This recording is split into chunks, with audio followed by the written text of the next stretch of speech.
Сегодня будем собирать навесное для мотоблока, чтобы можно было посадить картошку. В общем, что нам надо? Два колеса вот таких. Ну, они шли в комплекте. Грунтозацепами я не пользуюсь. Они врываются в землю. Особенно если земля перекопана. Это вообще гиблое дело. Ну, я не знаю, может кто-то пользуется или я неправильно пользуюсь. Напишите в комментарии, что в этом не так я делаю. Теперь окучиватель нам надо. Вот такой. Он шел у меня в комплекте вместе с дисками. Я чуть позже покажу.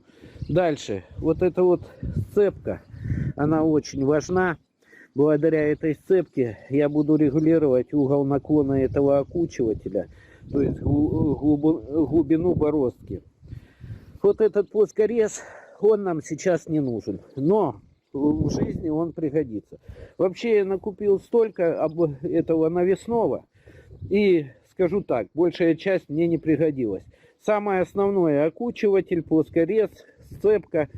Вот эти вот дифференциалы, но они были в комплекте, поэтому тут в принципе их не надо покупать.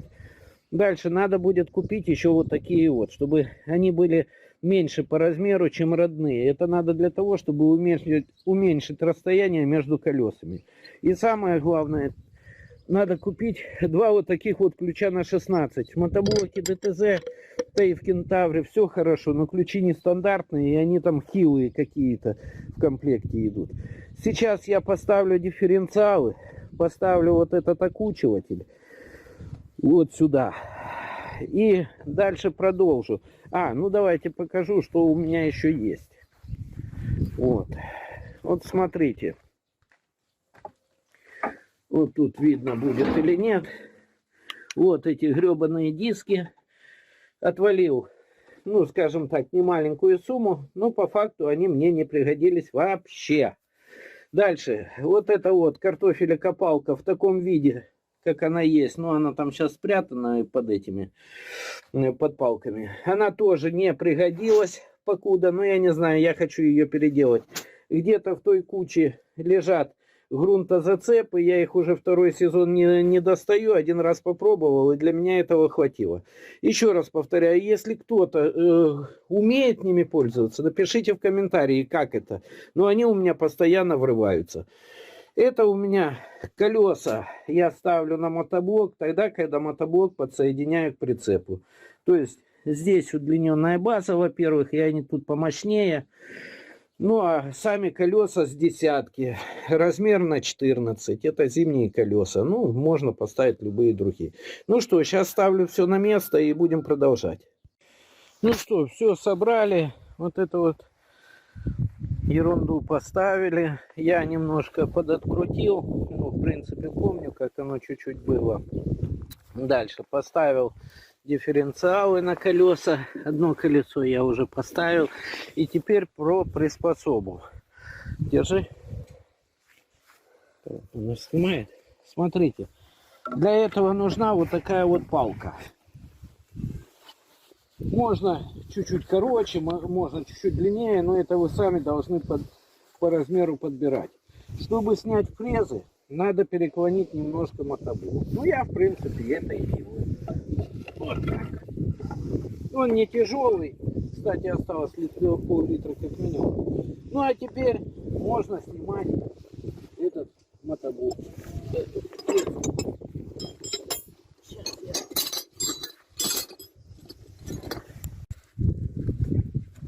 фрезеровал. Ну, ничего страшного. Кину воду, оно откиснет. Сняли скобу. Палец. Теперь, опа, мотоблок стоит четко благодаря этой палке и вот этой вот бамперу. Ну и теперь убираем ветки. Ой, их сколько.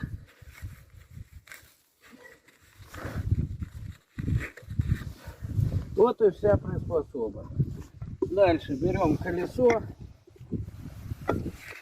Ставим его на место. Вот так. Теперь. Опа.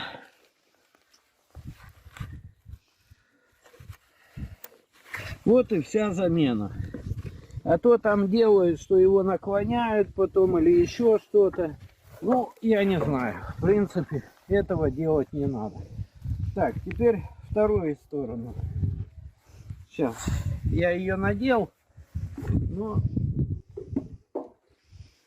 оно на излом идет. Вот так. Ну и теперь одеваем палец.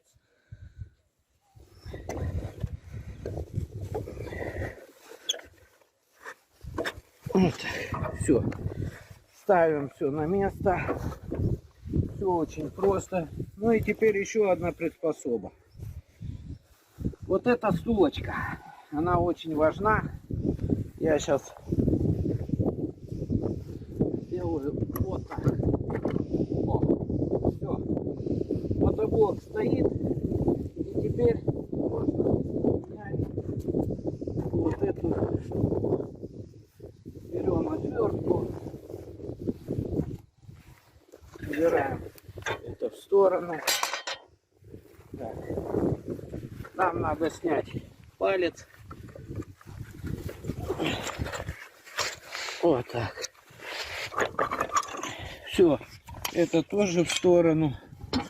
И теперь самое главное. Палец убираем такой. Здесь тоже снимаем. Теперь самое главное. Вот эти вот болты. Они должны практически быть прижатыми вот к этой основе. То есть ставим вот так. И если они не прижаты, то надо подкручивать. Палец должен еле залазить. Вот, как в нашем случае.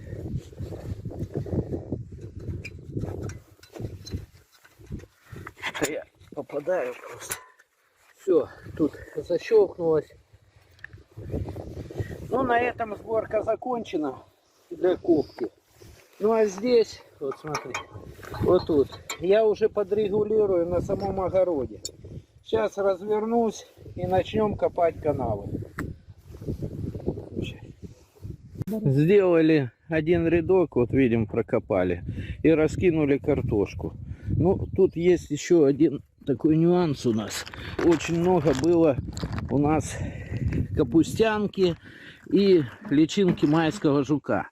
Поэтому по совету местных аборигенов я это все, вот этот участок залил куриным навозом. Ну, как залил?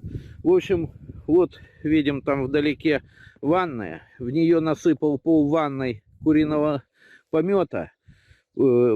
Такого перемешку сухой, с соломой, свежий и так далее. Залил его водой. Он у меня стоял где-то недели 2. Ну, было еще так вроде бы тепло, но где-то около 10-15 градусов тепла. Вот, по Цельсию.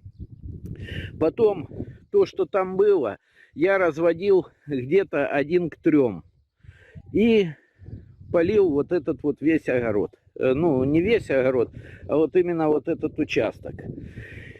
Говорят, что это помогает от медведки, от личинки майского жука, от проволочника и всякой другой гадости. Плюс к этому я взял вот такую вот отраву. Ну, это натуральная штука. Дело в том, что тут горчица, керосин, потом трава какая-то, борная кислота и еще какая-то фигня. Ну и сыпал ее примерно вот так на картошку. Там по пол чайной ложечки в каждую лунку получалось. Ну, говорят, вы все равно не переборчите. Конечно, весь пакет в одну лунку высыпать нельзя. Ну, а так кидаю картошку по 2-3 штуки в лунку. Глубина где-то сантиметров 15-20. Ну, сейчас вы увидите, как я мотоблоком пройдусь и как я ее буду закидывать при помощи вот такой вот штуки. Эта штука мне нужна для того, чтобы кустики были равномерно. Ну, так вроде бы ровно получилось. Теперь расстояние между рядками я делаю где-то около метра. Ну, 80 сантиметров, 90, где-то вот так вот. Ну, вот видим, плуг и вот это вот лунка. Ну, во-первых, делаю для того, что так, у меня земли много. Во-вторых, для того, чтобы было легко окучить этим же мотоблоком. Ну и в-третьих, когда картошка разрастается, это самое легче между ней ходить. Ну, сейчас у меня оператор возьмет эту. Аккуратно, видишь, да, все? И посмотрим, как мотоблок у нас справится с задачей. Я немножко далеко его поставил, поэтому сейчас я чуть-чуть отъеду и возьму в другом месте.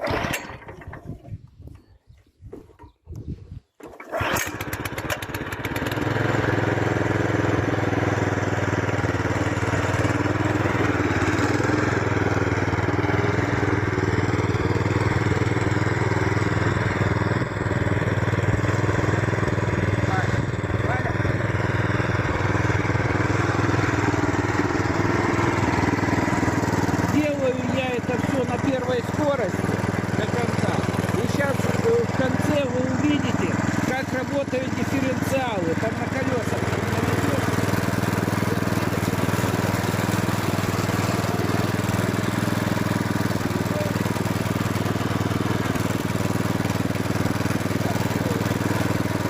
Ой, когда я буду поворачивать, это очень здорово будет помогать.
Когда делаю поворот, здорово помогают дифференциалы. Без дифференциалов я бы тут задолбался бы разворачиваться.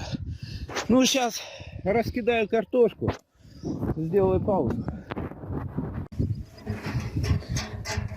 Картошку я засуну вот в такую сумку.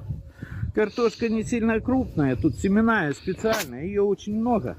Поэтому я иногда где 2, где 3 штуки кидаю. И вот таким способом. Так, наверное, ну, давай с этой стороны. Вот так. Вот так. Раз. Два. Тут вообще мелкая попалась. 3. Заодно, когда иду назад, втаптываю землю. Так, еще одну лучше. Ну, сейчас то, что снимаем, поэтому долго. А так вообще это все довольно-таки быстро делается.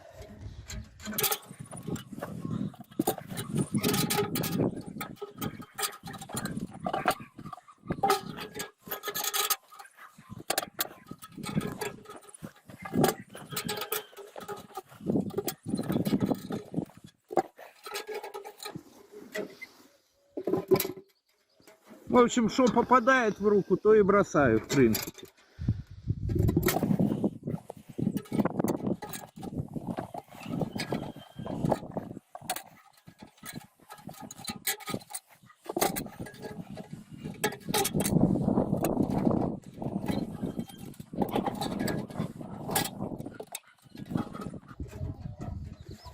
Там одна гнилая, вон, видите, может. Поэтому лучше так.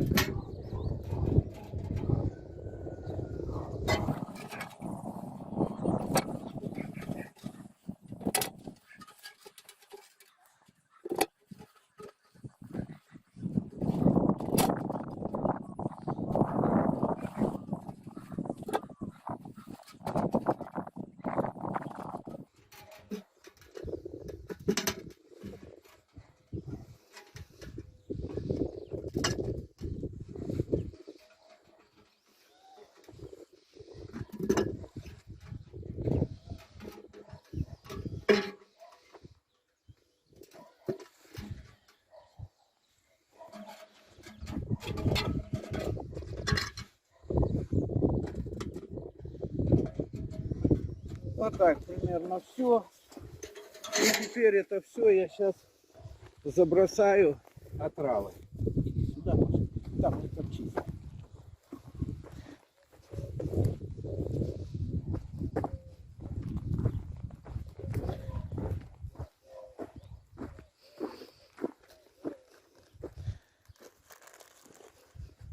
По пол чайной ложки. Лунку можно даже между лунок, как попадете. В общем, коровьим навозом можно не только удобрить землю, но и навредить. У нас получилось так, что посыпали, медведки вроде бы не было. Во всяком случае, перед этим копали. А после коровьего навоза она, сука, появилась.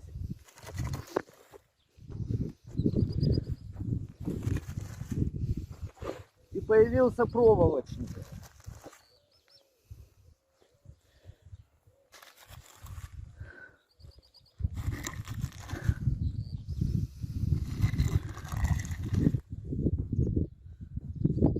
Ну, вот такого пакета вот он, хватает где-то на 2 рядка по 20 метров. Густотой посадки где-то сантиметров через 30-40.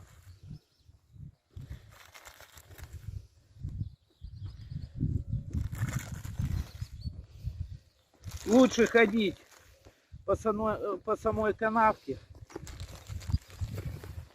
чтобы потом легче было эту междурядье окучивать.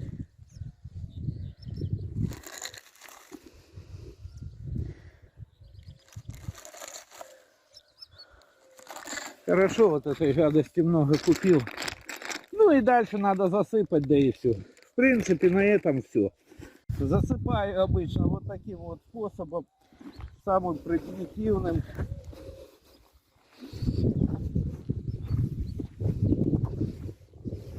Можно тяпкой, можно граблей. Ну, мне так удобно. Прошел 5 секунд.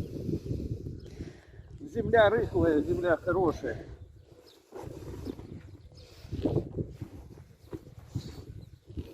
Это сейчас этих наберешь. Я сам, Вадь, я хоть в сапогах. Я точно так же в сапогах.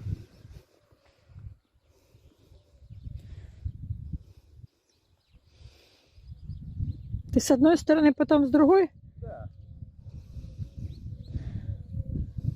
И утопчи.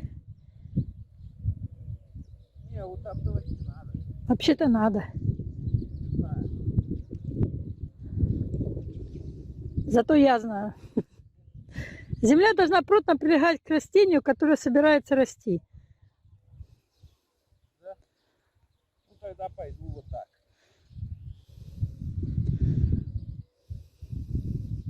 А я наоборот думал, чтобы она была пушистее.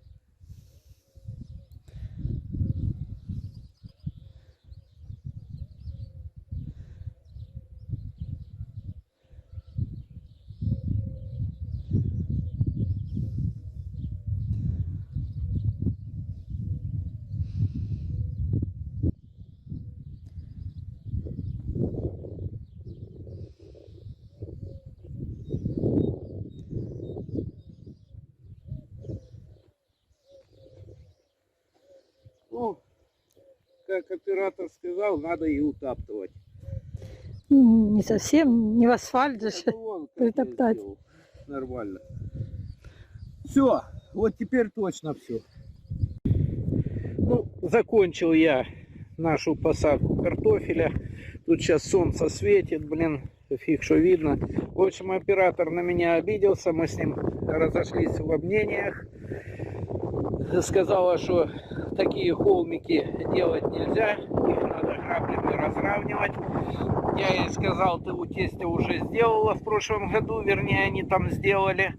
В итоге картошки у них не было, у меня была. У меня здесь примерно, ну, чуть больше 2 соток, где-то, наверное, до 2,5 я посадил соток. Но надо тут иметь в виду, что расстояние между рядками приблизительно до метра. Это я делал специально для того, чтобы потом мотоблоком это все окучить, ну, чтобы не заморачиваться. Вот, видим вот эти вот холмики. Еще одно. Здесь я залил вот это вот весь огород куриным пометом. То есть разводил его и заливал. Вот. Картошку видели, я садил по 2-3 штуки. Если мелкая 3, крупная 2 обычно. Ну, что еще здесь можно сказать? Ну, в принципе, надо дожидаться урожая. Коровий навоз очень хорошо. В прошлом году урожай был хороший. Но в этом году, когда я начал перекапывать, я увидел пару штук медведок.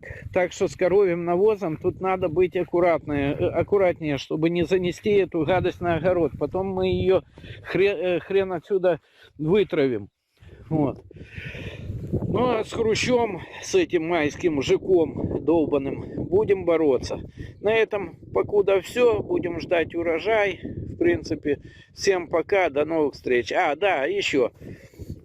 Времени у меня вот на это все заняло где-то, не где-то, а 4 часа ровно. Вот.